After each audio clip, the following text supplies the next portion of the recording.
자, 선생님들 안녕하세요. 네, 안녕하세요. 반갑습니다. 자, 우리 6월 1일 날 우리 선생님들 추가 시험 보고 그저 이렇게 처음 얼굴 뵙는 것 같아요. 논술반에서 얼굴 뵌 분들도 계시지만 시험 보시냐고 너무 고생 많으셨고 아직 시험 결과가 나오질 않아서 이제 선생님들께서 이제 1차도 하고 계시고 2차도 하고 계시고 이런 분들도 계실 테고 혹은 1차에만 매진하고 계신 분들도 계실 거고 이제 각자 본인들의 어떤 그런 공부 계획 세워 놓으신 대로 이렇게 진행을 하고 계실 텐데 일단은 이렇게 두 가지를 동시에 해야 되는 상황 혹은 어떤 이렇게 좀 이렇게 공부에 집중하기 어려운 이런 시기에는 선생님들이 에너지 관리를 정신 에너지 관리를 좀 잘 하셔야 돼요. 이렇게 딱 분리시켜 놓으시고 2차 할 때는 2차만, 1차 할 때는 1차에만 집중 이런 식으로 또 잘 구분을 해서 접근을 하셔야 되는 그런 시간이죠. 그래서 7월 1일 날 발표가 나면 좀 공부 방향이 정확하게 또 정해지겠지만, 자, 그 전까지는 이제 에너지 전환을 좀 잘 하셔서 접근하시길 바라고, 저랑은 강의계 역사를 같이 한번 보면서 이제 오늘 문제풀이반 어떻게 진행되는지 한번 이야기 나눠보도록 해요.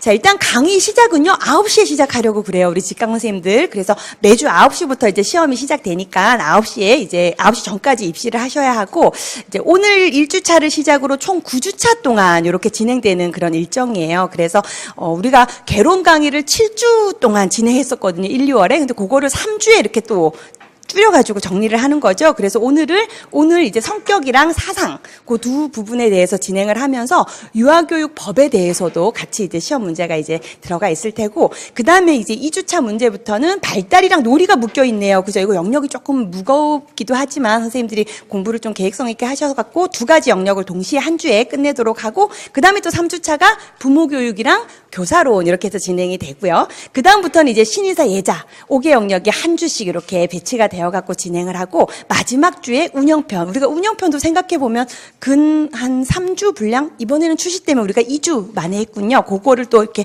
축약해서 문제로 이제 1주 동안 이렇게 해서 선생님들이 공부를 하는 그런 과정으로 진행될 것 같아요. 그리고 여기 나와 있는 법규 2, 이건 또 유아교육법이라든지 뭐 아동복지법이라든지 이렇게 전반적으로 봐야 될 부분들을 이제 다룰 것이고, 만약에 건강이라든지 안전 이런 부분 혹은 교사론 이런 부분에 대한 법규는 각 영역 하면서 같이 진행이 될 예정이니까 참고하시고, 자, 이제 강의 자료는 프린트로 진행이 돼요. 그래서 우리 선생님들이 아마 우리 직강 선생님들은 1, 2교시 시험 문제를 지금 다 동시에 받으셨을 거예요. 그죠? 그래서 답안만 우리가 2교시 시험 다 끝나고 나눠드리도록 하고요. 항상 아침에 오시면 1, 2교시 시험 문제지가 동시에 이렇게 배부가 될 거고, 우리 인강원 선생님들은 업로드가 되어 있죠. 그래서 이제 해당되는 주차 문제지를 출력하셔갖고 시험을 보시면 되고, 우리 직강 선생님들은 다 뒤집어 놓으시고 시험 시작하겠습니다 하면 1교시를 꺼내서 이제 보시고, 또 이제 2교시 문제도 2교시 시험 시작하겠습니다 하면 그때 꺼내갖고 스스로 이렇게 관리를 하시면서 시험을 푸시면 될 것 같고, 근데 답안은 2교시가 모두 끝나고 나서 우리가 이제 바로 이렇게 나눠드릴게요. 우리가 2교시 시험 끝나고 나면 점심 식사하러 나가셔야 하는데, 그 전에 답안을 받아갖고 나가셔야 해요. 그죠? 조금 기다리셨다가 답안 받고 식사하러 가시기 바라고. 자, 항상 시험은 9시에 시작된다. 제가 그렇게 말씀드렸어요. 근데 이제 1, 2교시로 나눠서 진행되는데, 1교시 시험 문제가 몇 문제 정도 들어있고 푸는데 얼마나 시간이 걸리고 이러는 걸 이제 연구실에서 미리 테스트를 해가지고 시험 시간을 적절하게 안배를 하려고 그래요. 그래서 매주 시험 시간이 달라져요. 그래서 오늘은 1교시 를 우리 선생님들 90분 동안 풀으십사 하고 제가 시간을 안배해 놨고, 2교시는 40분 동안 이렇게 풀자 해서 시험 시간이 매주 달라지니까 그걸 저희가 이렇게 칠판에 앞에다가 매주 적어 놓도록 하고, 우리 인강원 선생님들은 시험 문제지 맨 위에 보면은 1교시 시험을 90분간 혹은 뭐 110분간 이런 식으로 시험 시간을 담아 놨으니까 그 본인이 시작하는 시간 맞춰 갖고 시간을 재고 한번 풀어 보시면 될 것 같아요. 그래서 9시까지 입시를 바란다 부탁드렸는데, 사실 제가 오늘 아침에 8시에 학원에 왔는데 이제 강의실이 조금 많이 비어 있더라고요. 그래서 선생님들이 아직 많이들 안 오셨구나 하고 생각했고, 또 이제 강의가 끝나고 나면 우리 직강이 밤 10시까지 이 강의실 그대로 선생님들이 남아서 자습을 할 수 있게 오픈을 해놔요. 우리 위화 선생님들만. 그런데 이제 다들 개인 사정이 있고 이러니까 이제 가시기도 하고 또는 장소를 옮겨서 공부하시기도 하고 뭐 등등 여러 가지 상황에 맞춰서 하실 텐데, 제가 조금 염려가 생긴 거예요. 옛날에는 한 까딱 아침에 새벽부터 까딱 차가지고 우리 선생님들이 막 공부 열의가 제 강의실까지 제 연구실까지 느껴지고, 남아서 저도 이제 늦게 가는 편이기 때문에 나갈 때 보면 아직도 여전히 남아갖고 막 열심히 하는 선생님들이 많이 있었던 것 같은데, 올해는 조금 아침에도 행하고 밤에도 좀 행하고 이래서 지금 제가 이제 끈을 묶을 참이에요. 이제 걱정이 돼가지고 그래서 제가 아침에 이제 우리 연구위 선생님한테 얘기를 했더니, 선생님들이 다 이렇게 다른 곳으로 이동해서 공부를 하시는 것 같아 이래요. 내가 그럼 정말 다행인데 내 눈앞에서 좀 공부를 해주지 제가 막 이랬는데 잘 활용하셔야 돼요. 선생님들이 학원 나오는 날은 마음을 다 비우시고 쉬는 시간, 그 다음에 아침 시작 전, 그 다음에 강의 끝나고 이럴 때 왜냐면 사람 마음이 하루 종일 너무 고생했기 때문에 이동하고 나면 풀려요. 쉬고 싶고 씻고 나면은 그냥 오늘은 내일 일요일부터 할까 이런 마음 생기고 당연히 그건 인간이기 때문에 당연한 건데 어떻게 해서든 버티고 남아가지고 선생님들이 10시까지 하고 나면 그때 이뤄놓은 성취들이 모여가지고 분명히 선생님들을 합격의 길로 밀어 넣는 그런 어떤 동력이 될 테니까 가지 마시고 혼자 자꾸 남는 게 의지가 약해지면 2명 같이 옆에 선생님하고 우리 둘이 같이 남아서 하는 걸로 해볼까요? 지금 옆에 다 짝꿍들이 있잖아, 그죠? 이렇게 얘기 나누시고 해서라도 좀 토요일은 직강 오는 날 그리고 인강원 선생님들도 뭐 강의 듣는 날 이런 날들은 좀 앞뒤 시간을 잘 활용하셔야 해요. 그래서 당부드리고 시험 시간은 매 시간 이렇게 매주 안내를 해드리도록 할게요. 자, 그 다음에 두 번째 내용을 보면 제가 매주 1, 2교시 시험 시간은 유동적이지만 항상 시작은 9시 그리고 해설 강의는 13시에 시작합니다. 이렇게 적어놨어요. 그래서 해설 강의는 항상 1시에 이렇게 할 수 있도록 하고요. 그 다음에 끝나는 시간은 5시, 6시 이 정도 생각하고 있는데 우리 선생님들이 6시라 생각하시는 게 좋을 것 같아요. 5시보다는. 그래서 뭐 차 끊고 이렇게 멀리 장거리 이동하는 선생님들은 6시 이후 시간으로 이제 계획을 하시면 조금 일찍 끝나면 정리하고 차 타러 가시면 되고 이러니까, 그죠? 그래서 한 6시 정도로 강의 끝나는 걸로 알아두시고, 그 다음에 우리 이제 직강 선생님들 중에 채점조에 들어온 선생님들이 계시죠. 희망하셔가지고 채점을 받기를 희망하는 선생님들은 이제 저희가 요거 끝나고 나면 벽에다가 붙여놓을 거거든요. 채점조 구분한 것을. 그래서 그걸 보시고 본인 해당되는 주차에 그 1교시 시험 문제를 내시면 돼요. 그리고 이제 1교시가 제가 오늘도 1교시가 90분이고 2교시가 40분이다 이렇게 말씀드린 이유가 1교시는 답안지에 답을 옮겨 쓰는 훈련을 하는 그런 시간이라고 생각하시면 돼요. 그래서 문제지랑 답안지가 동시에 선생님들한테 이제 나갈 텐데 1교시 문제만 푸시고 답안지에 옮기는 연습을 이제 계속 하시고, 그래서 오늘도 1교시 문제가 15번까지 있어요. 1번부터. 근데 그 15번 문제를 다 옮기려고 하니까 사실 좀 팔도 아프고 시간도 걸리고 이럴 테지만 그럼에도 계속 반복 훈련한다 생각하시고 옮기시고 2교시 문제는 답안지에 옮기지 않아요. 그냥 바로 그 문제에다가 푸시고 선생님들이 채점하시면 되고, 채점조 선생님들은 1교시 문제만 채점을 할 수 있게 내는 거예요. 답안지를.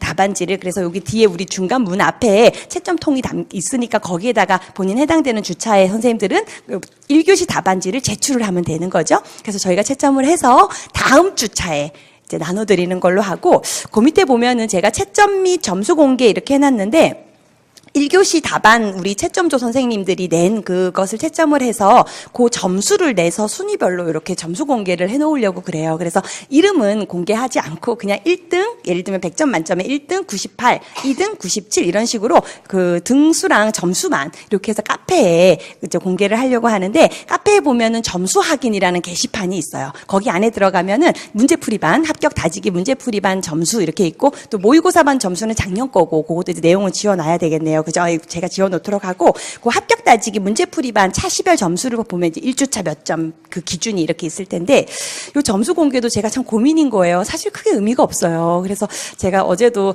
이거 점수 공개 올해는 하지 말까 선생님들이, 왜냐면 이 점수 공개 때문에 힘을 얻는 선생님들도 있고 이렇게 좌절하는 선생님들도 있고, 그래서 사실 그 후자를 원하는 목적이 후자는 아니거든요. 점수를 공개해 놓고 우리 선생님들이 나 좀 더 열심히 해야겠구나, 내 위치가 이 정도에 있다면 더 힘을 내야 되겠구나, 이런 어떤 좀 의지를 다지는 데 좀 이렇게 도움이 되고자 하는 거지. 내가 지금 만약 예를 들면 뭐 40명 중에 내가 38등이구나. 그럼 난 올해는 가망 없는 거 아니야? 그런 생각을 하게끔 하려고 점수를 공개하는 건 절대 아니에요. 근데 뭐예요? 내가 38등이라면 남들보다 2배 뛰어야 되는 거예요. 3배 뛰어야 되는 거죠. 그런 생각으로 다시 의지를 이렇게 좀 다지는데 이게 좀 영향을 미치길 바라고, 이렇게 해서 매주 저희가 이제 토요일 날 시험 보고 나면 일요일 날 오전까지는 올릴 거거든요. 점수를. 우리 선생님들이 일요일 혹은 월요일 아침이면 그 점수 공개된 걸 확인하실 수 있을 거고, 그다음에 이제 문제풀이반은 수험번호를 저희가 직강 선생님들이 안내를 안 해드렸어요. 그래서 문제풀이반은 별도의 수험번호 없이 그냥 선생님들 이름 쓰셔갖고 시험을 보시도록 하고, 모의고사 가서 수험번호 이미 배정해갖고 수험번호 올리도록 하고요. 그다음에 수험번호가 없고 이름도 공개하지 않고 이러기 때문에 그 점수 공개되는 건 아까 말씀드린 대로 1, 2, 3등부터 이렇게 순위랑 등 점수만 이렇게 올라가는 걸로 알고 계시면 될 것 같아요. 그다음에 이제 강의 협조사항 이렇게 해놨죠. 제가 이제 조금 이 실제 시험이라는 마음가짐으로 이 문제풀이반부터는 선생님들이 임하셔야 하는데, 이제 매년 문제풀이반 모의고사 가면 우리 선생님들이 많이 이제 직강 선생님들의 문제죠. 이제 조금 방해도 받고 힘도 들어하고 이러는 경우들이 종종 생기더라고요. 왜냐하면 이렇게 늦게 들어오는 선생님들도 있고 막 이동을 작게 한다거나 혹은 문제 풀다가 뭐 이렇게 나도 모르게 내는 한숨 소리 막 계속 이렇게 하는데 난 너무 그게 신경이 쓰이는 거예요. 이 선생님은 자기가 한숨을 그렇게 크게 쉬는지도 모르고 할 수도 있는데 옆에 사람들은 문제 풀다가 방해가 될 수도 있는 문제고 또 이제 다리 떠는 문제 이런 것들이 계속 이제 언급이 되어서 이거 참 말씀드리기도 되게 좀 조심스럽지만 그래도 우리가 지금 다 같이 쓰는 공간이기 때문에 나의 자세를 좀 돌아볼 필요가 있을 것 같아요. 그래서 시험 볼 때는 선생님들이 입퇴실이 불가하다고 제가 아예 안내를 지금 드리는 거거든요. 그래서 90분이라면 주로 90분 끝나기 10분 전에 선생님들이 이동을 하시더라고요. 그래서 왜 그러지 하고 생각해 봤더니 화장실을 좀 빨리 가서 이용하거나 이런 어떤 여러 가지 이유가 있다고 하는데, 진짜 시험 상황에서는 나가면 시험 응시하지 않겠다는 게 되는 거잖아요. 그죠? 그러니까 그런 마음가짐으로 90분이면 90분 끝까지 시험 시간을 지키시는 거예요. 만약에 내가 공부를 너무 안 해서 이 영역에 대한 문제를 못 풀겠다. 문제를 다 풀었는데 시간이 30분이 남았다 그러면 얼른 조용히 자습할 걸 꺼내셔갖고 공부를 하시면 되는 거죠. 그죠? 꼭 다른 선생님들 시험 끝까지 고군분투해서 이제 막 1분, 2분 남은 시간까지 잘 사용하는 선생님들을 위해서라도 좀 그런 걸 좀 지켜주시기 바라고, 들어온 다음에는 퇴실 불가, 쉬는 시간 외에는, 그 다음에 지각한 경우에는 입실 불가, 문을 잠그려고 그래요. 그래서 만약에 지각한 선생님들은 자료를 받아서, 우리 직강 선생님들 자료를 받아서 자습실이나 이런 데 이동하셔서 풀고, 그 시간을 재보시면 거기 나와 있으니까 시간을 확인하셔갖고 쉬는 시간에 입실을 하는 방법으로 해서 운영을 해보도록 할게요.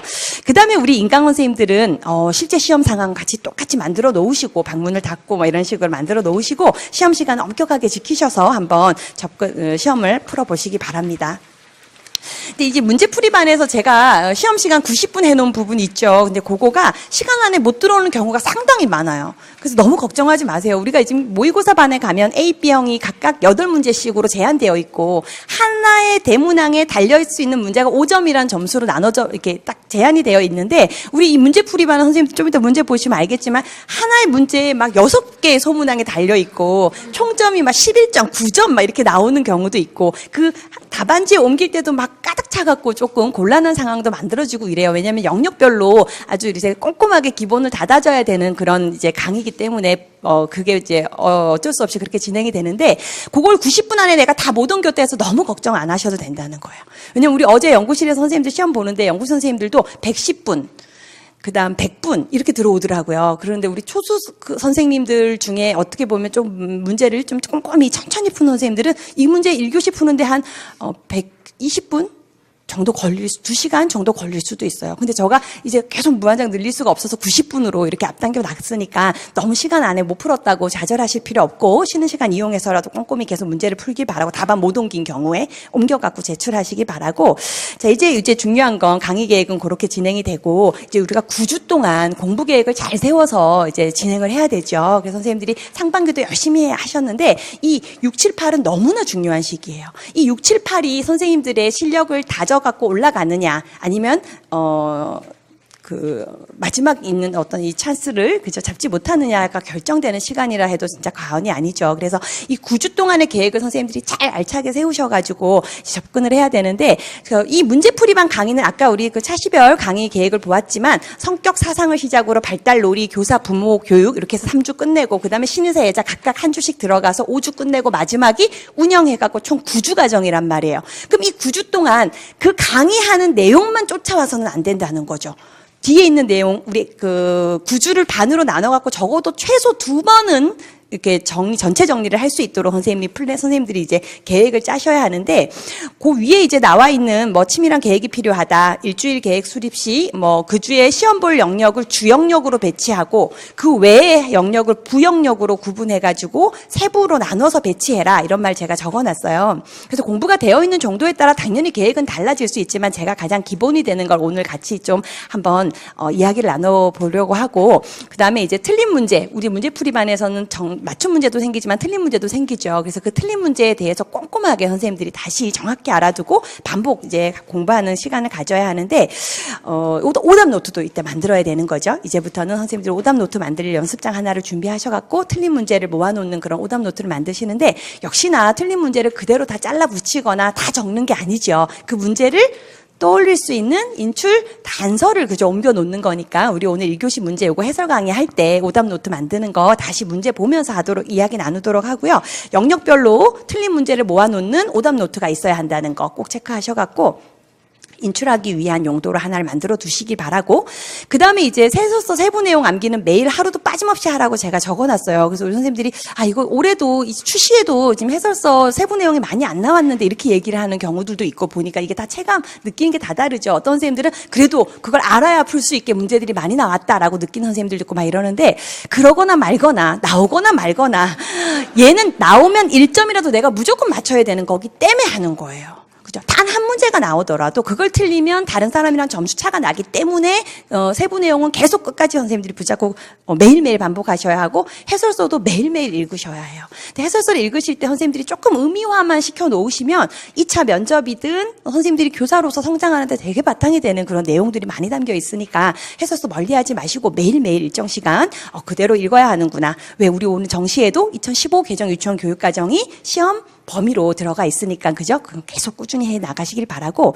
자, 그럼 구주 공부를 한번 볼게요. 지금 2개의 계획표가 되어져 있는데, 일단 위에 처음 나와 있는 계획표는 위에 분홍 색깔 부분으로 이렇게 지금 회색깔 부분으로 지금 음영이 들어가 있는 거는 저희 강의 계획 일정이에요. 성격 사상, 발달 놀이, 교사, 부모 교육론, 그죠? 신의사, 예자, 운, 이렇게 해서 9주간 우리가 이제 토요일마다 시험 볼 영역이죠. 자, 그렇다면 1주차에는 성격 사상 공부만 하면 안 되고 뭘 해야 된다? 신체 운동 건강 영역을 선생님들이 더 하셔가지고 같이 하는 거죠. 그럼 1주차에는 성격 사상이랑 신체 운동 건강 영역 공부를 끝내는 걸로 해서 플랜을 짜보자는 거예요. 그 다음에 두 번째는 발달 놀이 공부하면서 의사소통 공부를 하는 거죠. 이렇게 해서, 2번, 총 9주가 끝나면 2번 반복되게 진행을 하는데, 자, 이렇게 한 영역에 계속 파묻혀 있는 것도 좋은 어떤 나쁜 방법은 아니지만, 그 밑에 계획을 보면요. 제가 성격 사상 발달 놀이에서 우리 강의 진행되는 주차 그 밑에 의사소통, 사회관계, 예술경험, 자연탐구를 4분의 1씩 나눠서 요일별로 진행을 해봐라 라고 적어놨어요. 그래서 이렇게 하는 이유가,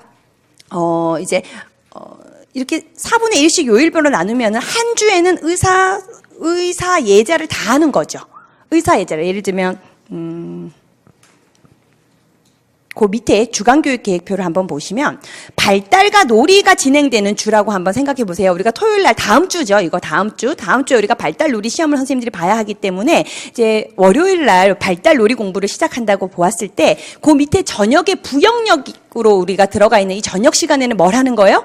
의사소통을 하는 거예요. 근데 의사소통 공부 그 범위 중에 4분의 1만 하라는 거죠. 그럼 4분의 2는 언제 해요? 다음 주. 4분의 3 되는 그 범위는 셋째 주에, 그 다음 4분의 4는 또 넷째 주, 그죠? 마지막 주에 해가지고 이렇게 의사소통이 1, 2, 3, 4주 안에 끝나는 거죠. 나눠서. 그럼 화요일은 이제 논술반이 있기 때문에 제가 이렇게 해놨고, 수요일은 또 발달 놀이를 오전, 오후에 하고, 저녁에 부영역 공부하는 시간에는 예술 경험의 4분의 1만큼을 하는 거죠.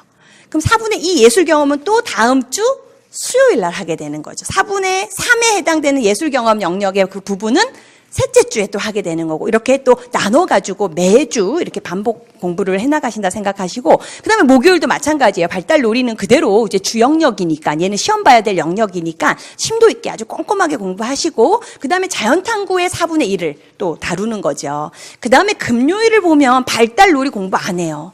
그죠? 우리가 토요일이 발달놀이 시험인데 우리 선생님들이 금요일까지 발달놀이 공부를 하고 계시면 안 돼요. 발달놀이에 대한 건 적어도 목요일 공부가 어느 정도 되어서 나는 이제 인출이 좀 자연스럽게 된다는 선생님들은 수요일까지만 붙잡고 계시고, 목금 혹은 금요일 하루라도 다른 영역 공부를 하시고, 토요일 날 아침에도 발달놀이는 절대 보면 안 되는 거죠. 그죠? 우리 오늘 아침에 우리 선생님들 사상 공부했어요? 안 했어요. 잘했어요. 공부한 선생님들은 이제 다음 주부터는 토요일 아침에는 그 주에 봐야 될 시험 영역 공부하는 게 아니에요. 절대 하지 마시고, 시험 문제를 보면서 내가 풀 수 있는지 없는지를 확인하기 위해서, 방금 본 거 그거 푸는 거는 의미가 없단 말이에요. 그죠? 적어도 이틀 정도 다른 거를 집어넣어 놨다가 그 영역에 대한 인출을 해보자는 거죠. 많이 틀려도 돼요. 틀려도 되고 말고요. 그게 내가 정확하게 모른다는 거니까. 문제를 풀면서 이틀 전에 공부한 게 생각나는지를 떠올려 보는 그런 시간인 거예요. 그죠? 꼭 그렇게 접근하시고, 금요일 날은 그래서 사회관계가 좀 양이 많으니까 4분의 1을 이렇게 넣어놓고, 그 이후 저녁 시간에는 뭐 보충, 부영역에서 조금 이렇게 진도가 다 안 나갔다거나 이런 부분을 또 공부하면 되겠죠. 그리고 토요일 날 이제 발달놀이 시험을 보는 거예요. 그럼 우리 발달놀이 목요일까지 공부했고, 금요일 하루 비워놓고 토요일 날 또 하는 거니까 시험 풀 때 아주 재밌겠죠. 기억이 나는지 안 나는지 정확하게 내가 아는지 모르는지가 확인되는 이런 걸 즐기셔야 되는 거예요, 선생님. 방금 전까지 보는 거는 실제 시험 보러 가기 전에. 지금 이 테스트하는 과정에서는 계속 나를 시험하는 그런 과정으로 선생님들이 접근. 그래서 아예 공부 안 하고 오면 안 돼요. 아예 공부 안 하고 와서 시험 보면 안 되죠. 마지막 정리라 생각하고 다져나가셔야 하고. 자, 제가 그 밑에 틀린 문제 암기 야간 시간 해놨어요. 우리 선생님들 거기에다가 별표 크게 하시고요. 무조건 그날 다 끝내기. 토요일 날은요, 1시가 되든 2시가 되든 그냥 다 끝낸다 생각을 하는 거예요. 그게 미뤄지면 계속 처지게 되어 있고, 사람이 목표가 분명하면 그걸 어떻게 해서든 성취하게 되어 있어요. 그러니까 내가 토요일, 일요일에 시험 본 거는 어떻게 해서든 남아서든 뭘 하서든 무조건 다 끝낸다 이런 생각으로 노량진을 떠나지 않으리라. 또 우리 인강 선생님들도 그 자리에서 그대로 그 문제를 다 내 걸로 만드는 거예요. 그날 다 끝내기. 그래서 계속 꽉꽉 소화한다는 마음이 들더라도 그대로 하는 거예요. 왜? 마지막 기회니까 지금. 그렇게 해서 계속 틀린 문제 부분을 토요일에 다 끝내시고, 그 다음에 이제 일요일이 되면 역시 보충할 부분을 제가 하라고 이렇게 해놨는데, 요거는 조금 혹시라도 보완해야 될 게 더 있다거나 이런 경우에 보완을 하시면 될 것 같고, 그리고 이제 논술도 일주일에 2번 정도는 해야 되죠. 그래서 논술도 이제 선생님들 실력에 따라 다르겠지만 매일 나눠서 하는 경우도 있고, 혹은 일주일에 2-3번 이렇게 하는 경우도 있고, 그건 알아서 선생님들이 이렇게 조절을 잘 하셔서 계획을 세우시기 바라고, 지금 이 주간교육 계획표를 보면은 이제 제가 아침에 항상 넣어놓은 게 세부 내용, 암기랑 해설서를 읽자는 내용을 매일 넣어놨어요. 그래서 이렇게 매일 들어가 있는 부분은 2시간씩 투자하면 안 돼요. 1시간. 1시간 정도만 투자. 왜? 매일 할 거니까. 시험 보러 가기 전까지 매일 할 거기 때문에 이 매일 하는 게 2-3시간을 잡아먹으면 다른 거 할 시간이 없어지죠. 그래서 1시간이나 최대 1시간 한 20분 정도까지만 매일 반복하시고, 그 다음에 야간 시간을 또 한번 보면 법규, 안전 이렇게 해놨어요. 그래서 우리가 안전이 봐야 될 게 너무나 많으니까 나눠 놓으셔가지고 매일 진행하시거나, 법규도 유아교육법부터 시작해서 봐야 될 게 많단 말이에요. 그래서 이런 것도 최대 1시간이 넘지 않도록. 그죠? 선생님들이 매일 반복이니까 그렇게 진행을 하시고, 혹은 난 운영편이 너무 어렵다 이런 선생님들은 운영편을 매일 나눠놔도 돼요. 본인이 가장 어렵다고 생각되는 건 항상 매일이에요. 그래서 제가 이론반에서도 우리 선생님들 의사소통의 문식성 발달 단계에 많은 학자들, 교사론 그 단계 그런 것들을 매일 하라고, 매일매일 반복을 하자 이렇게 얘기를 했거든요. 그거 매일 반복해서 이미 몸에 밴 선생님들은 아마 지금 잘 논 거 하면 툭 나올 수도 있어요. 아니야. 지금부터 하면 돼요. 지금부터. 우리 선생님들이 너무 올해 우리 직강 선생님들은 반응을 바로바로 잘 보여주는, 좋아서 좋아요. 아니라고. 지금부터 하면 되는 건데, 그 발달 단계는요, 어쩔 수 없이 외워야 되거든요. 단계명도 외워야 되고, 특징도 외워야 돼요. 우리 시험이 너무 고약하게 특징을 쓰라고 한단 말이에요. 그러려면 그걸 쓸 수 있으려면 하루 이틀 투자해서는 되지 않고 잊어버리니까, 직강 인강 선생님들 스터디도 요즘 보니까 카페에 많이 올라오더라고요. 우리 선생님들 어떻게 이렇게 착하고 예쁜지, 카페에 제가 이제 가끔 들어가서 글을 보면 이제 스터디를 구한다고 하는데 참 내용을 보면 너무 선하고 너무 열심히 하려고 하는 의지가 보이고, 내가 정말 대한민국의 미래가 정말 밝구나 이런 생각이 막 들 정도로 스터디 구하는 글만 봐도 느껴지던데, 어쨌든 이 얘기를 하려고 하는 건 아니고, 스터디를 이제 구성을 하셔서 단계를 인출하는 스터디, 그죠? 혹은 이렇게 매일 아침에 법을 같이 보는 스터디, 이런 식으로 나 혼자 힘으로 안 되면 뭔가 장치를 만들어 놓으셔야 해요. 그죠? 그렇게 해서라도 매일 반복을 해 나가시는 거죠. 자, 이렇게 해서 주간 공부 계획을 선생님들이 알차게 짜셔야 돼요. 자, 이게 몇 개 나와야 돼요? 9개 나와야 되는 거. 9개. 9주간. 그죠? 9개 나와야 되는 거. 그래서 처음에 계획 짤 때는요, 시간이 엄청 오래 걸려요. 계획 짜는데 한 1시간 걸리죠, 당연히. 왜? 이렇게 해서 발달 놀이만 집어넣을 일이 아니라, 지금 발달 놀이가 월, 수, 목 3번 들어가 있죠. 월수목, 주간교육계획을 보면 월수목 3번 들어가 있는데, 이 3번으로 발달을 3분의 1씩 나눠놔야 되죠. 놀이도 3분의 1 분량씩 나눠놔야 된단 말이에요. 그러면 발달 목차를 쫙 꺼낸 다음에 계절 성숙 이론부터, 발달의 기초 그 부분 다루고, 그 다음에 계절부터 예를 들면 행동주의까지를 내가 월요일 날 하겠다. 그 다음에 뭐 나오나요? 행동주의 다음에 인지발달 이론부터 그죠? 가드너까지를 수요일 날 하겠다 이런 식으로 구체적인 범위를 정해놔야 돼요. 근데 그 구체적인 범위를 정할 때 이제 문제가 생기는 거야. 뭐냐면 내가 인지발달 이론을 공부하는데 얼마만큼 걸리는지를 모르고 너는 났는데 공부하다 보니까 삐아제 하는데 지금 내가 해야 될 시간이 다 갔단 말이에요. 그러는 경우가 생길 수 있어요. 그죠? 그런 경우에는 뭐 포기해야 돼요? 부영역 포기해야 돼요. 지금 주영역을 잡아야 되는 상황이라는 거예요. 내 실정이 그렇다면. 근데 만약에 내가 공부를 이론반 때 많이 해놨기 때문에 발달 끝내는데 3시간이면 딱 되더라. 그럼 뒤에 부영역이 살아있을 수 있는 건 거예요. 그죠? 그래서 남들은 지금 주영역, 부영역 한다는데 나 혼자 이렇게 발달을 하고 있어도 되나? 하고 있어도 돼요. 그게 가장 빠른 방법이고 가장 최선이에요. 그죠? 이것저것 많이 한다 그래서 내게 되는 게 아니니까 나는 정말 발달하는데 5시간, 6시간 걸린다. 이 얘기는 뭐예요? 아직 기본적인 것들이 암기가 되지 않았다. 그럼 그거부터 시작해야 되는 건 거죠. 그러니까 그런 식으로 본인의 어떤 공부 스케줄에 따라서 잘 조절해 가면서 계획을 계속 수정, 계속 변경해가지고 진행을 하시는 거예요. 하지만 반드시 계획은 있어야 한다는 거. 자, 뒤로 넘겨서 일일 교육 계획안을 보면요. 자, 일일 공부 계획을, 일일 교육 계획 아니라 일일 공부 계획을 보면. 자, 우리 선생님 아주 치밀하게 짜셔야 돼요. 시간대별로 계획 없이 그냥 오늘은 발달 이러고 공부 시작하는 선생님들은요. 결과도 당연히 모호해요. 계획이 모호했기 때문에 결과는 당연히 모호하죠.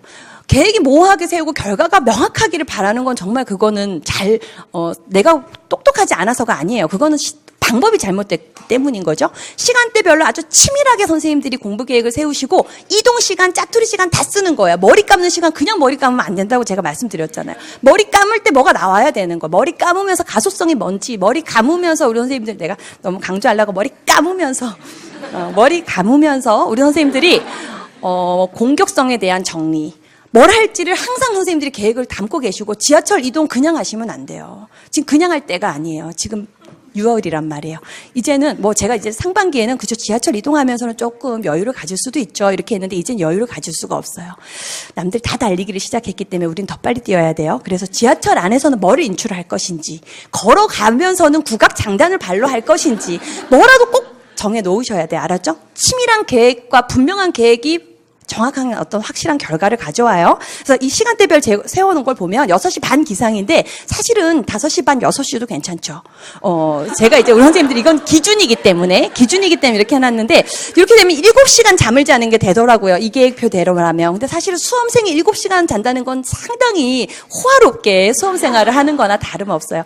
한 6시간 정도. 그렇다고 5시간, 4시간은 공부의 질을 떨어뜨리기 때문에 한 6시간 정도면 충분히 인간이 잘 수 있는 시간 확보한 거니까 조금 줄이는, 만약 공부가 많이 안 되는 선생님들은 잠자는 시간을 줄이는 수밖에 없어요. 그렇죠? 그걸 잘 고민하셔서 계획하시고, 자, 6시 반부터 7시까지 1시간 기상 스트레칭, 제가 씻기, 식사 이렇게 해놨는데 여기 이것만 적혀있지 가로에 뭐 안 적혀있어요. 밥 먹으면서 뭘 할 건지, 밥 먹으면서 뭘 인출할 건지 사실은 안 적혀있어요. 내 계획은 그게 들어가야 되는 거예요. 내가 아침밥을 먹으면서는 뭐에 대해서 인출을 떠올릴 것인지, 프레벨을 그래 정리하자. 밥 먹으면서는 프레벨을 그래 신성을 가운데 놓고 이렇게 해서 밥 먹으면서 정리할 거, 이런 것들을 아주 세부적으로 다 적으면 너무 좋겠죠. 그 다음에 이제 이동을 내가 한 30분 한다고 제가 계획은 세워놨지만 우리 선생님들마다 다를 것이고, 이동 중에 인출할 거 반드시 있어야 하고, 그 다음에 1시간 바로 자리 잡아서 우리 세부 내용 매일 아침에 해야 되는 거 1시간 정도. 그 다음부터 3시간 잡혀있는 9시부터 12시가 주영역 1이죠.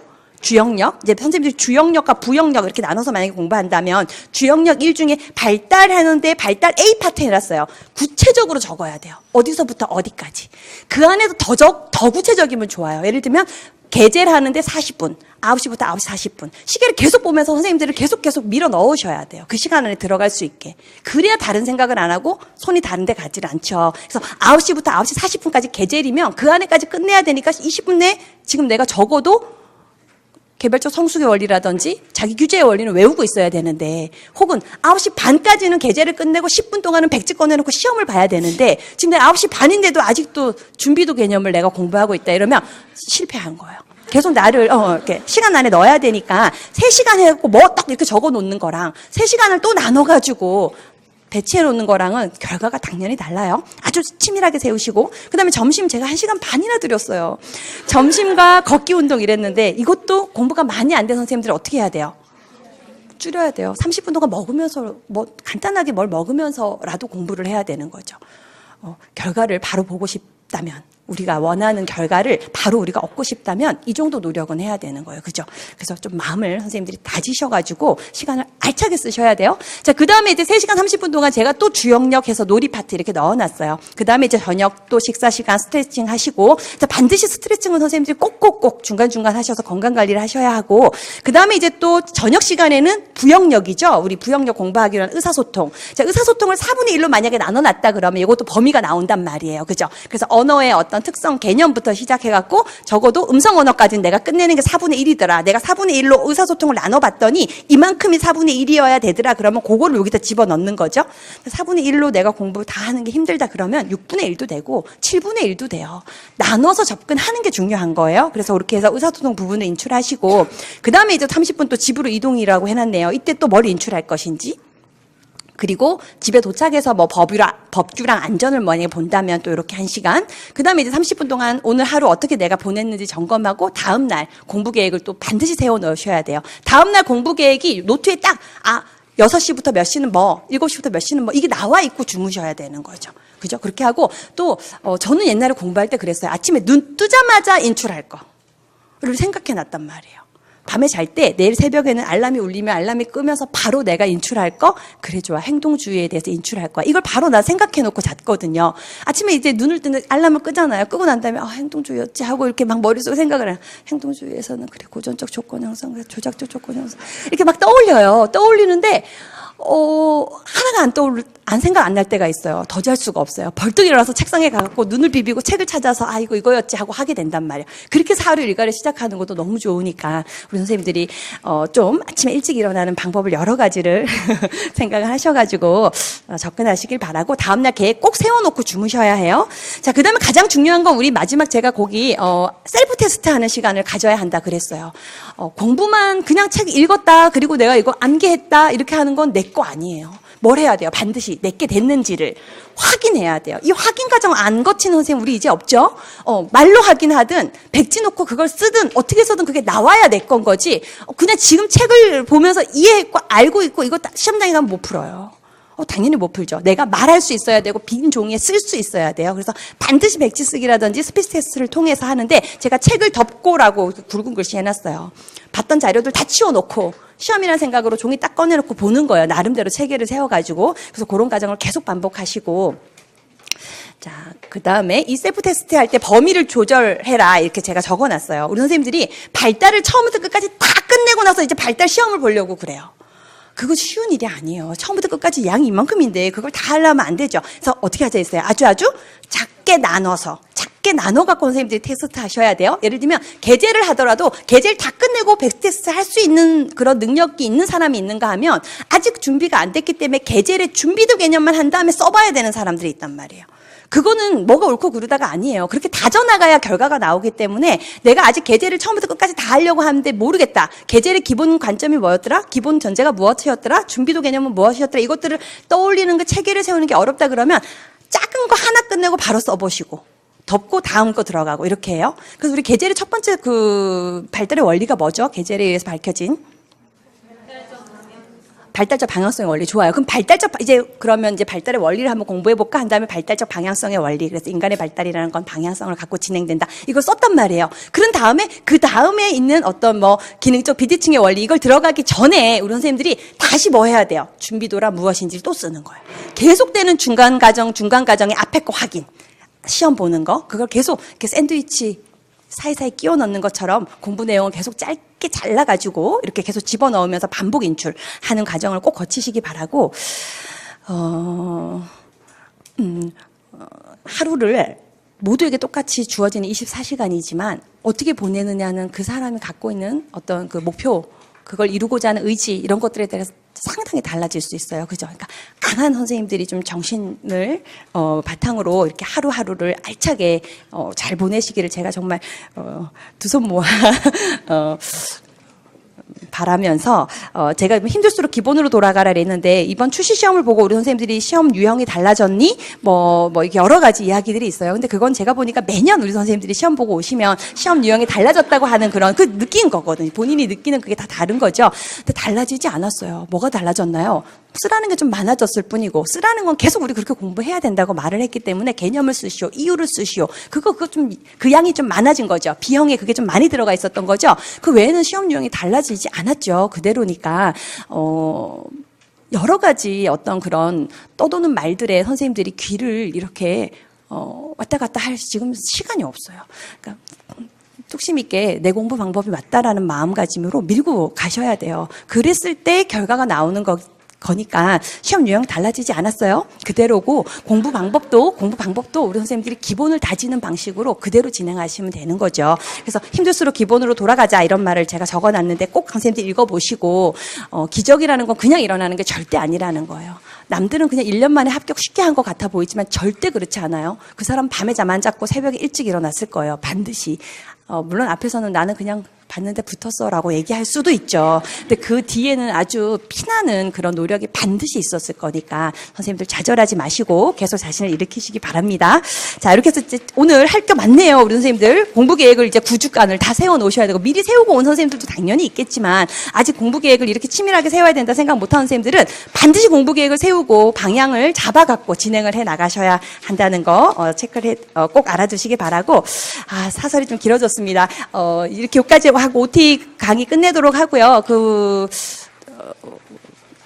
시험을 이제 우리 선생님들이 1, 2교시 시험을 보시고 이제 저랑은 1시에 만나서 이제 해설 강의를 이제 하는 걸로 진행을 하도록 할게요. 10분 쉬고 진행하겠습니다.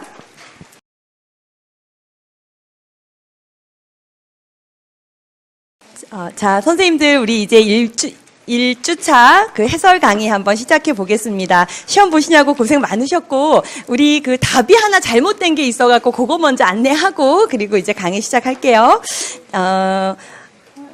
1교시 10번에 소문항 3번 문제에 그 코메니우스가 제시하는 학교 단계 중에 저가 그 유아기와 소년기 단계를 쓰라 그랬는데, 유아기면은 어머니 무릎 학교가 되고, 그 다음이 아동기, 두 번째 단계 아동기가 모국어 학교, 그리고 세 번째 소년기는 라틴어 학교, 그리고 네 번째 청년기가 되어서 대학 및 외국 여행 이렇게 제시되어 있죠. 그래서 지금 여기에 보면 모국어 학교가 나와 있는데 요거 정답이 아니고 라틴어 학교로 고쳐져야 되네요. 그죠? 그래서 우리 직강 인강 선생님들 모두 다 요거 답 정정하셔서 지금 문제에서 물은 게 아동기가 아니라 소년기였다는 거. 그죠? 그래서 이렇게 쉬운 것부터 어려운 것으로 학습하게끔 유도하는 방법으로 모국어를 다 익힌 후에 라틴어를 익힐 것을 제안하죠. 그래서 라틴어 학교가 답이 되어야 한다라는 거 다시 체크를 해 두시기 바랍니다.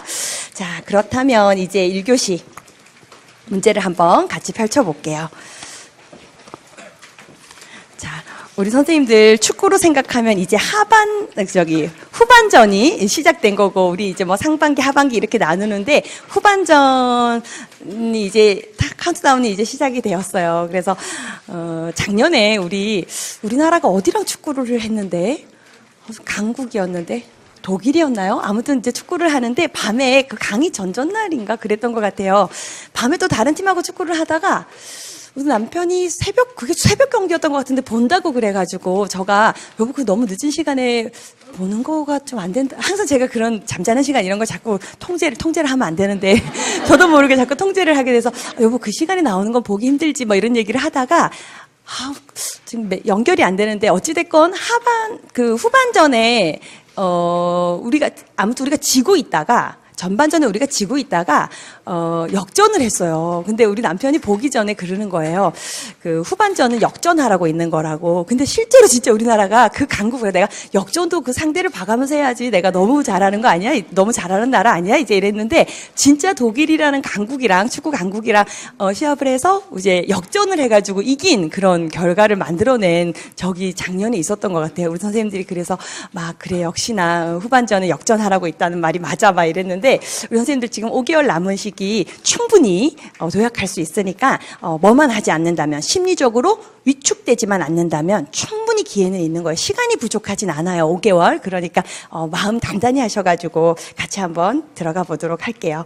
자, 1번 문제 한번 보면 우리 국가수준 유치원 교육과정 변천에 대해서 물어봤어요. 근데 우리가 성격 부분 선생님들 공부하실 때 국가수준 교육과정뿐만 아니라 우리 유아교육의 어떤 발전이 어떻게 진행되었는지 역사를 쫙 정리할 수 있어야 되죠. 그래서 그 부분 같이 연결하면서 공부를 해두셔야 하는데, 일단 지금 김 교사가 일단 먼저 1번 소문항 1번에는 기억에 들어갈 알맞은 내용과 니은이 설명하는 유치원의 명칭을 쓰라 그랬네요. 그래서 한번 올라가서 봤더니 김 교사가 최초의 국가수준 유치원 교육과정이 그랬어요. 자, 우리 최초 국가수준 유치원 교육과정 제1차 유치원 교육과정 몇 년이죠?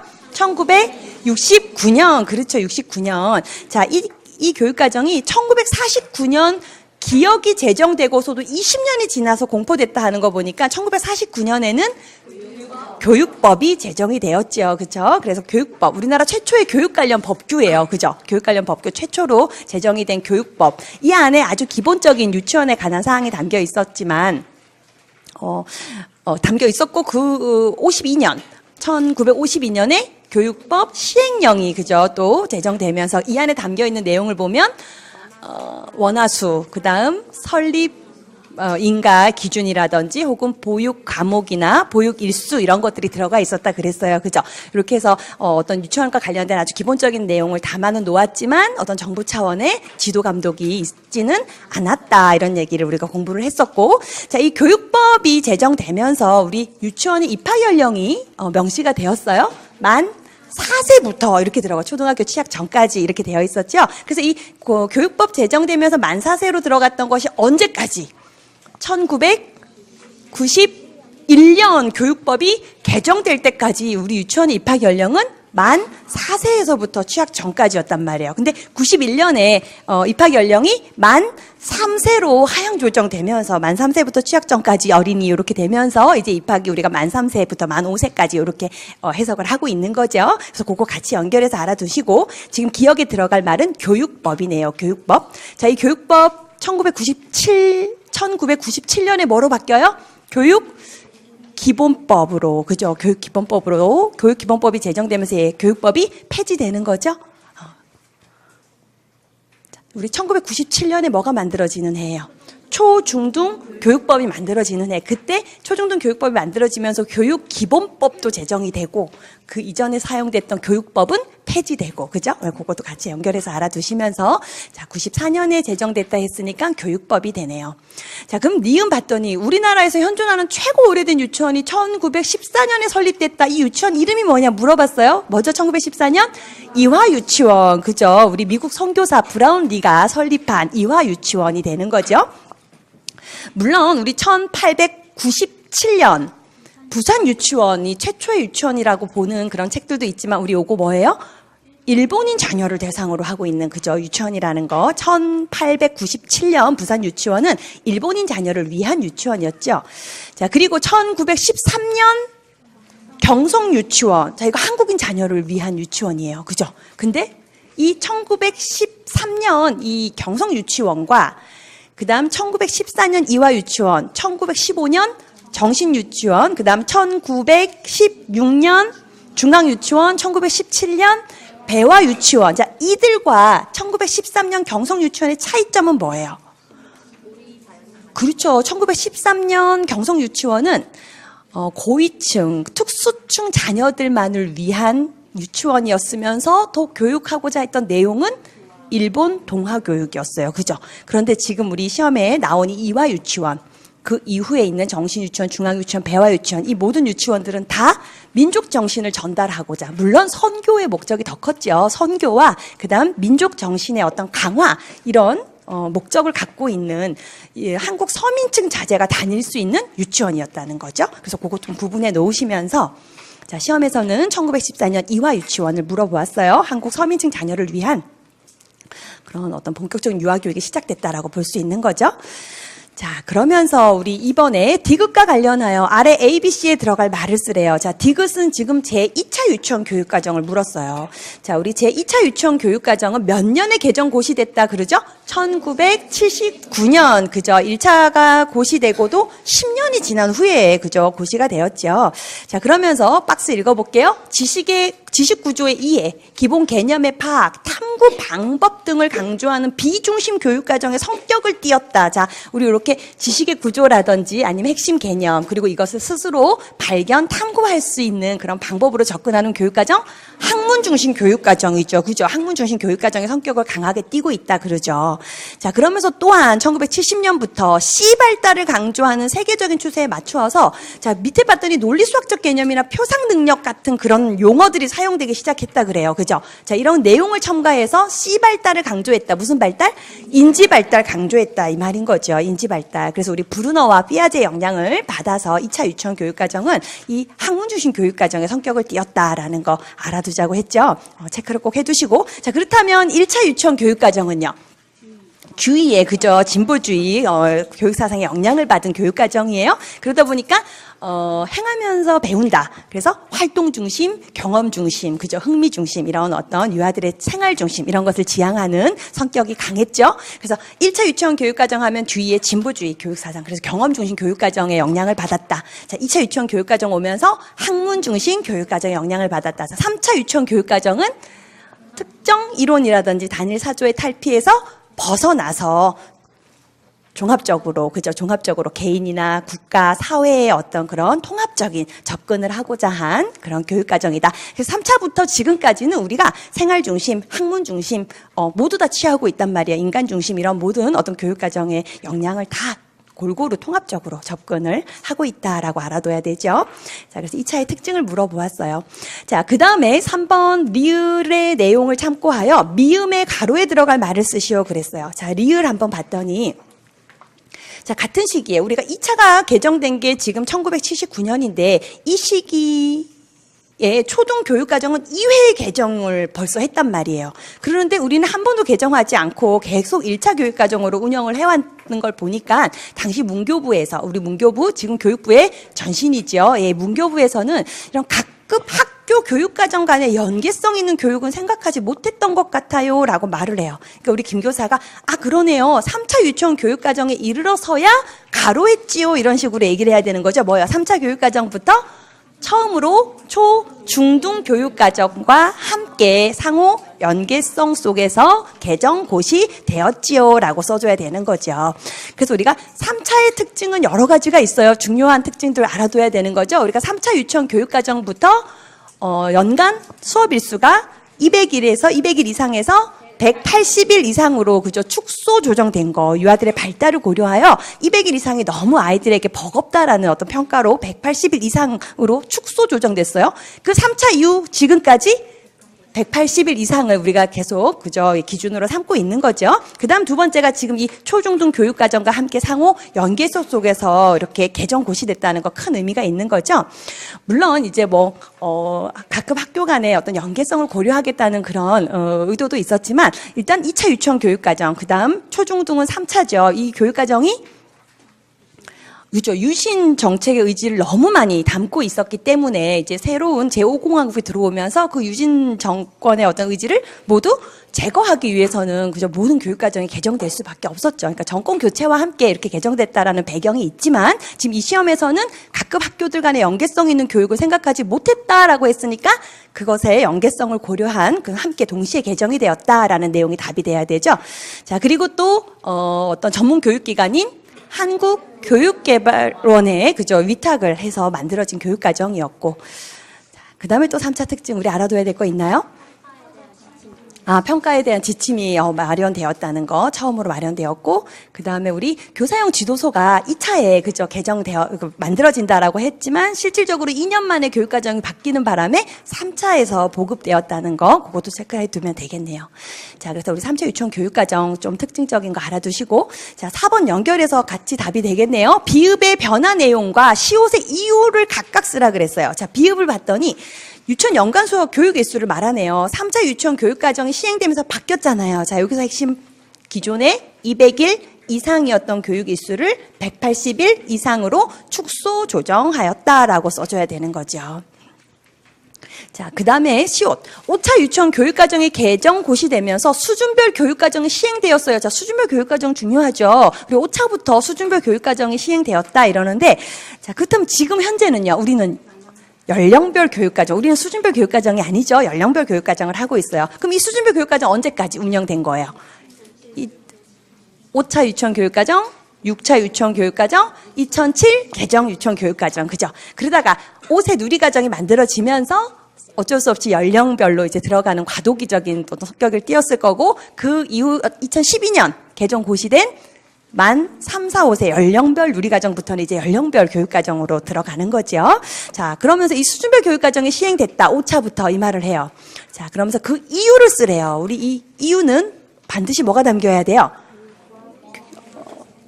1991년 교육법 개정으로 이 말도 들어가도 되고, 입학 연령이 만 4세에서 만 3세로 하향 조정되면서 이 말이 꼭 들어가야지 답이 되겠죠. 그래서 일단 가장 정확하게 쓴 거는 1991년 교육법 개정으로 만 3세 이하의 유치원 입학이 합법화되면서, 그죠? 만 3에서 5세 이하의 발달을 고려한 교육과정을 운영하기 위해서 수준별 교육과정이 시행되었다. 이런 식으로 이제 선생님들이 써주면 되겠죠. 핵심은 만 3세 이하가 입학할 수 있게 합법화됐다는 내용이 들어가야 돼요.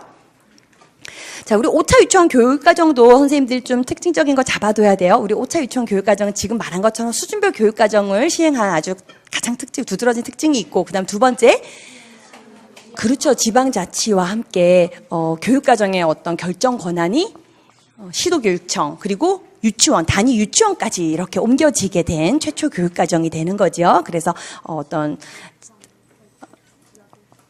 그렇죠. 그래서 지역교육청에 유아교육계까지 설치를 해서 이제 유아교육의 어떤 그런 관리 감독이 이루어질 수 있도록 하였고, 자, 그 다음에 또 역시 시대적인 어떤 변화를 반영해서 종일반 운영이 그저 강화되는 그런 어떤 영향을 미친 교육과정이 바로 5차 유치원 교육과정이죠. 자, 중요한 특징 3가지 잡아두시고, 자, 그리고 이어서 우리 이응 한번 볼까요? 이응에 해당되는 교육과정이 무엇인지 쓰시오. 자, 우리 봤더니 교육보육과정 통합, 그리고 유아교육의 질을 높이기 위해 노력했다라고 하면서 동시에 그 다음이 단서죠. 초등학교 교육과정 및 0~2세 표준보육과정과의 연계를 고려했다고 하는 거 보니까 뭐 들어가야 돼요? 3, 5세, 그죠? 연령별 누리과정, 혹은 2012 개정 유치원 교육과정도 답이 되겠죠. 자, 그래서 3, 5세 연령별 누리과정이라고 쓰면 가장 정확할 거고, 자, 이런 문제에서 그냥 누리과정만 쓰고 나오면 염려가 되는 거예요. 왜? 우리 5세 누리과정도 누리과정이란 말이에요. 근데 여기서 지금 문제 낸 출제자의 의도는 뭐야? 0~2세와 초등과의 연계라는 거 보니까 3, 5세, 그죠? 동시에 들어가는 3, 5세 연령별 누리과정을 물어본 의도가 다분히 보이네요. 그죠? 그러니까 3, 5세 연령별 누리과정하고 답을 써줘야 되겠죠.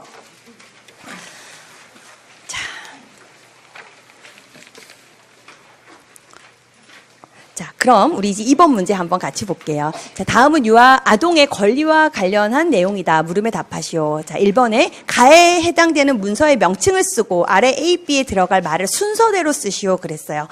자, 한번 볼게요.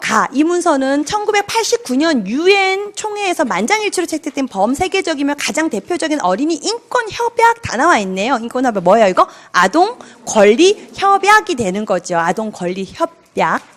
자, 법적 구속력을 갖고 있고, 그죠? 갖고 있고, 가장, 아주 세계적으로 가장 많이 이렇게 비준한 그런 아동 권리에 대한 협약이죠. 자, 이 문서에는 4개의 주요 원칙을 중심으로 그랬어요. 우리, 4개의 주요 원칙도 중요하고, 4개의 기본권도 중요해요. 4개 기본 원칙 뭐예요? 아동 이익, 무차별의 원칙, 아동 이익, 최우선의 원칙, 아동의 생존, 보호, 발달 보장의 원칙 혹은 발달의 원칙, 그리고 아동의 의사 존중 및 참여의 원칙, 이 4가지 원칙 꼭 알아둬야 되는 거죠. 그리고 더불어서 이 기본권으로 제시하고 있는 게 참여권, 보호권, 발달권, 생존권, 이 4가지를 또 제시하고 있어요. 그래서 이제 풀어 써서 있는 것을 보고 이게 무슨 권리인지를 좀 알 수 있으면 되는 문제죠. 자, 일단 기억에 한번 보니까 기억에 생명을 유지하여 최상의 건강과 의료 혜택을 받을 권리와 이랬어요. 자, 최상의 의료 혜택, 건강을 이렇게 받을 권리. 자, 이거 무슨 권이죠? 생존권, 그죠? 기본적인 삶을 누리는데 필요한 권리, 우리 이렇게 보면 되겠죠. 생존권. 뿐만 아니라 뭐 충분한 영양을 섭취하고 또 기본적인 보건을, 그죠? 보건 서비스를 받고 이런 것들 다 생존권이죠. 권리에 대해서 이해를 바르게 해두시고, 그 다음 이어서 아동이 자신과 관련된 모든 일에 대해 자신의 의사를 자유롭게 표현할 수 있는 권리 그랬어요. 자, 이거 참여권이 되는 거죠. 참여권. 자, 이뿐만 아니라 자신의 나라나 어떤 그 지역사회에 적극적으로 모든 활동에 참여할 수 있는 권리죠. 자, 그 다음. 모든 형태의 학대와 방임, 차별, 폭력으로부터 안전하고 보호받을 수 있는 권리, 보호권, 자, 유해한 것으로부터 보호받을 권리네요. 자, 지금 여기 나타나지 않은 권리 하나가 발달권에 대한, 발달권은 뭐예요? 교육을 받을 수 있는 그저 권리예요. 그죠? 그거 알아두시면서, 자, 일단 문제는 1번에 이 관련된 문서가 뭐냐 했으니까 아동 권리 협약을 써야 하고, 아래 A, B를 한번 볼게요. 자, 우리 A 보니까, 자, 이 협약의 당사국은, 자, 이거 아동 권리 협약의 전문 중에 한 일부죠. 자, 아동에게 각별한 A를 제공해야 할 필요성은 그랬어요. 그러면서 밑에 보니까 A가 또 있어요. 자, 아래 아동은 신체적, 정신적 미성숙으로 인하여 출생 전후를 막론하고 적절한 법적 A를 포함한 특별한 A와 배려를 필요로 한다. 자, 뭐죠, 이거? 보호를 넣어줘야 되는 거죠. 보호, 그죠? 각별한 보호를 제공해야 될 필요성은. 자, 지문 좀 한번 볼게요. 자, 아동에게 우리가 이렇게 각별한 보호를 제공해야 할 필요성이 어디에 명시되어 있냐 봤더니 1924년 아동 권리에 관한 B와 그랬어요. 자, 1924년 뭐죠? 아동 권리에 관한 제네바 선언, 어디에서? 국제연맹에서, 그죠? 채택한, 세계 최초의 국제기구에서 채택한 선언문이에요. 그죠? 국제연맹에서 한. 그래서 지금 아동 권리에 관한 B 그랬으니까 아동 권리에 관한 B에 들어갈 말은 제네바 선언이 되는 거네요.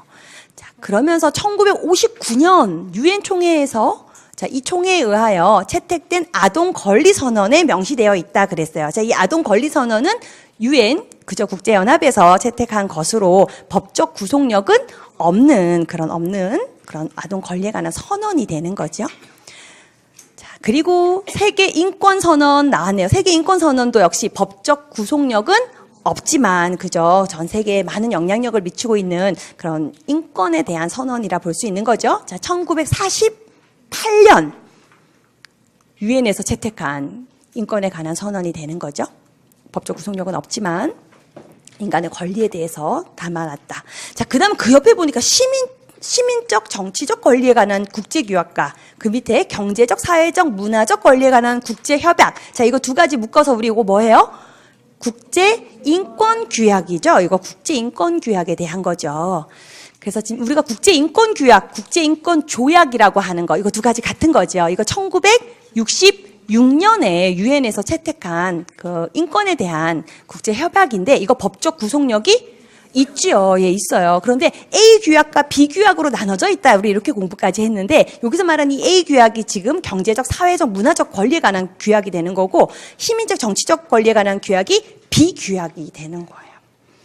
그래서 위에 있는 시민적, 정치적 권리에 관한 규약이 B 규약이고, A, B로 나눠져 있거든요. B 규약이고, 그 밑에 경제적, 사회적, 문화적 권리에 관한 규약, 국제협약이 A 규약으로 해서 이 둘을 묶어가지고 국제인권규약이라 한다는 거죠. 혹은 국제인권조약이라고 한다는 거죠. 자, 이것도 역시 유엔에서 채택한 법적 구속력을 갖는 세계 인권에 관한 어떤 국제법이다. 이렇게 볼 수 있는 거죠. 그럼 우리 지금까지 한 것 중에 보니까 결국엔 법적 구속력이 있는 건 아동의 권리에 대한 것은 아동 권리 협약이 되는 거고, 우리 인간에 대한 어떤 그런 권리를 명시해 놓은 협약으로는 국제인권규약, 그죠? 이렇게 되는 거네요. 그 전에 발표한 여러 선언물들은 법적 구속력은 없지만 영향력을 많이 미친 그런 선언이 되는 거죠. 자, 그 다음에 이어서 2번 우리 아까 같이 문제 풀었네요. 4대 기본권 중에 기억에 나타나지 않은 건 교육을 받을 그저 발달권에 해당되는 거고, 자, 우리 3번 문제 보면 나의 기억, 니은, 디귿에 들어갈 문서, 해당되는 문서를 쓰시오. 자, 우리나라의 아동 권리에 관한 역사를 돌아보면 1923년 한국 최초의 어린이 헌장이라는 의미를 부여할 수 있는 그랬어요. 자, 이거 소년운동협회 명의로 선포됐다라고 하는 걸 보니 소년운동의 기초조항이 되는 거죠. 총 3개의 그런 조항으로 이루어져 있었고, 요거 아동권리공약 3장도 예, 답이 될 수 있어요. 소년운동의 기초조항, 아동권리공약 3장. 자, 그래서 우리 이 3가지 내용을 좀 알아두자 그랬단 말이에요. 첫 번째는 어린이를 인격적으로 예우하라는 거예요. 어디에서 벗어날 수 있도록. 윤리적 압박에서, 그죠? 해방될 수 있도록. 그 다음에 두 번째는 무상이든 유상이든 무엇을 폐하라. 노동을 그저 폐하라 그랬어요. 아이들이 경제적 압박으로부터 해방할 수 있도록. 자, 다시 그 내용 좀 체크해야 돼요. 자, 그 다음에 세 번째가 바로 아이들이 고요히 배우고 즐거이 놀만한 시설을 그저 마련하라는 그런 내용으로 어떤 놀 권리를 보장할 것까지 들어가 있다는 건 매우 혁신적인 거죠. 자, 이렇게 해서 3가지 조항의 내용을 좀 체크해 두시기 바라고. 자, 여기까지 해서 우리가 지금 이번 문제 풀었거, 아니다. 그 밑에 더 해야 되네요. 니은과 디귿. 자.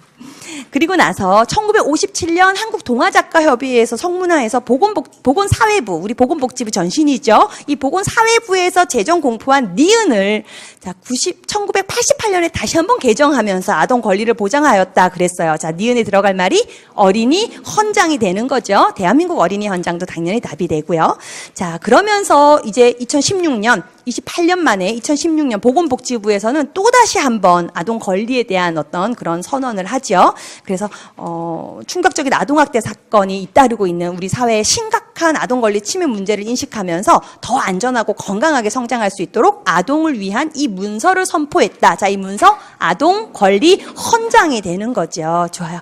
자, 이렇게 해서 제목을 우리 열심히 외우는데 안에 내용도 좀 보셔야 해요. 그죠? 선생님들 자료를 다시 검토하시고.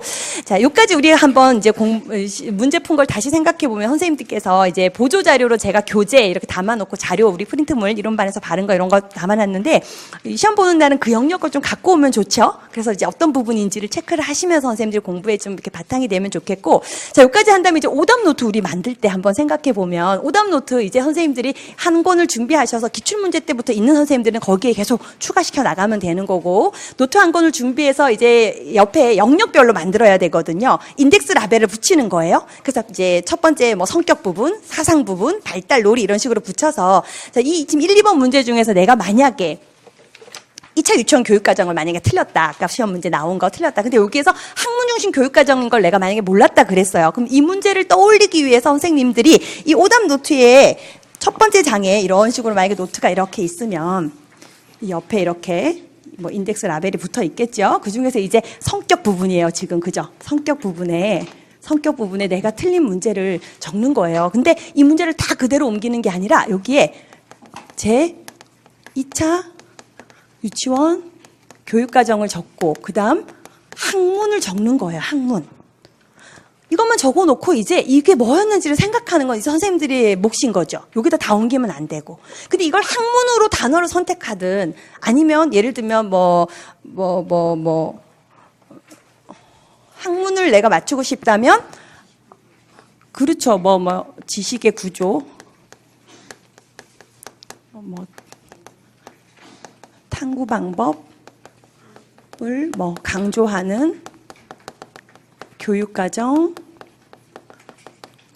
영향. 자, 이렇게 써놓는 거예요. 그럼 2차 유치원 교육과정과 얘가 연결돼야 된다는 소리잖아. 그죠? 그럼 이제 이걸 보면 선생님들이 자주 인출하시면서 이거 뭐였지? 이 문제 뭐 냈었지? 그래, 학문 중심 교육과정에 어떤 강한 그런 영향을 받아서 학문 중심 교육과정의 그런 성격을 띄었다라는 문제 내가 학문을 틀렸었지. 그러면서 이제 연결되셔야 되는 게 그럼 교육과정이 어떻게 미국의 교육과정의 흐름을 보면 일단 처음이 교과 중심 교육과정에서 경험 중심 교육과정으로 학문 중심 교육과정으로 인간 중심 교육과정으로 흘러갔는데 우리나라 2차 유치원 교육과정은 학문 중심 교육과정의 영향을 받아서 1979년에 개정 고시됐었지. 그렇다면 이제 이 문제만 보고 그럼 1차는 뭐에 영향을 받았지?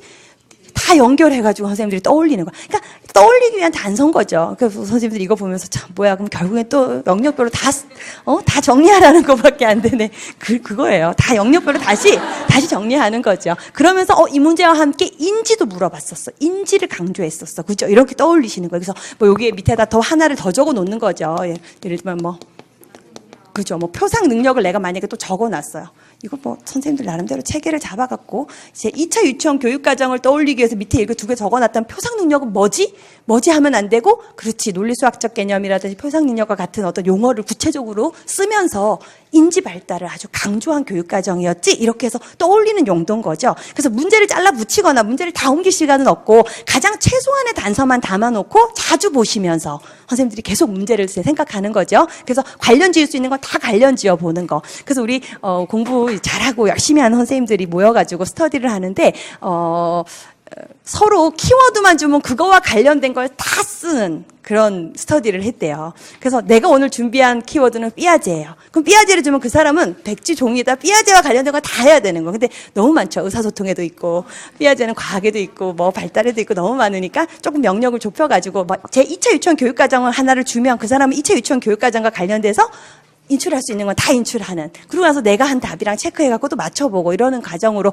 문제풀이반 중간중간 선생님들 심심하실 때 이런 방법으로 이렇게 스터디를 또 운영하는 것도 좋은 방법이 되죠. 그래서 오답노트 이런 식으로 쌓여가는 거예요. 그 다음에 또 두 번째 넣어야 되는 건 내가 아까 전에 또 뭘 틀렸다고 할까요, 우리. 다른 거 다 맞췄을 수도 있는데. 발달권을 틀렸다고 보고, 자, 그럼 발달권 이렇게 하면은 얘는 어디서 나온 말이지? 하고 떠올리셔야 되는 거예요. 그죠? 그래서, UN 아동권리 협약에서, 그래서 4개의 기본권을 담고 있는데 그 중에 내가 발달권을 틀렸었지? 그럼 나머지는 무엇인지 인출하고, UN 아동권리 협약은 무엇이었는데 또 다시 떠올려보고, UN 아동권리 협약이 전 세계적으로 이런 국제법으로 자리 잡기 전에는 어떤 역사가 있었지? 그걸 다시 정리해 보는 거죠. 한번 해볼까요? 1924년 국제연맹에서 아동 권리에 관한 제네바 선언을 그저 먼저 선포를 해요. 그리고 1959년 유엔에서 아동 권리 선언을 그저 또 선포를 하고, 그리고 20년 지난 1979년에는 세계 아동의 해를 선포하면서 아동에 대한 관심을 전 세계적으로 불러일으키죠. 그러면서 그것도 우리나라에 영향을 많이 미쳤어요. 그래서 우리나라 1980년대 역사를 보면 상당히 많은 유아교육 발전을 위한 노력을 했단 말이에요. 그게 바로 1979년에 세계 아동의 해가 제정되면서 우리나라에도 많은 어린이에 대한 관심이 다시 일어났다 볼 수 있죠. 그리고 그 다음 10년 후 1989년에 돼서야 이 세계적인 국제법이라고 하는 아동 권리 협약이 만들어지고, 우리나라는 1991년에 비준을 해서 그저 당사국이 되는 거죠. 그래서 그런 것들을 다시 한번 정리를 하는 용도로 요거 오답 노트를 한번 만들어 보시기 바래요.